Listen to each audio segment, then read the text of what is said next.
నమస్కారం. నా పేరు శ్రీరామ్ శర్మ.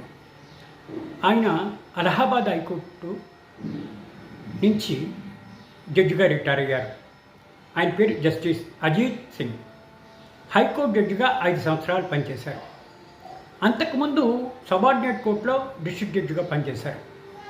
ఎందుకు ఇతని గురించి చెప్తున్నాం అని అనుకుంటున్నారా మీరు? ఇతని డౌట్ వస్తుందా? కరెక్టే. సదరు జడ్జి గారు రిటైర్ అయ్యాక మాలాంటి వాళ్ళకి పెన్షన్ ఇవ్వడానికి ప్రభుత్వం ముందుకు రావట్లేదు. కేవలము మనకు 15,000 ఇస్తున్నారు.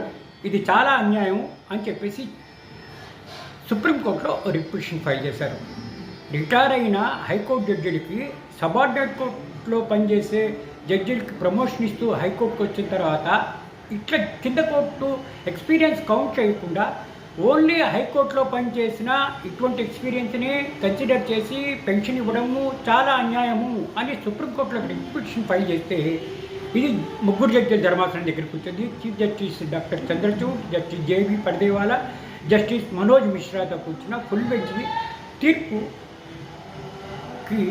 ఇవ్వాలి అని చెప్పి ఈయన రిక్వెస్ట్ చేసి రిపిటిషన్ ఫైల్ చేశారు. ఇట్లా అన్యాయము అని చూసారా? న్యాయమూర్తులకే న్యాయం జరగకపోతే మామూలు వాళ్ళకి ఎలా జరుగుతుంది అని చెప్పడానికే ఇది చిన్న ఉదాహరణగా ఈ కేసు మీకు చెప్తున్నాను. ఇది అడ్మిషన్కి వచ్చింది, అడ్మిట్ అయ్యింది, కౌంటర్ ఫైల్ చేయండి అని చెప్పి ప్రభుత్వానికి గౌరవ సుప్రీంకోర్టు ఆదేశాలు ఇవ్వడం జరిగింది. కాబట్టి మనుషులందరూ ఒకటే, న్యాయమూర్తులైనా మామూలు మనిషి అయినా ఇట్లా ప్రాబ్లం వస్తే కోర్టుకు రావాల్సిందే అని చెప్పడానికి ఒక చిన్న ఉదాహరణ.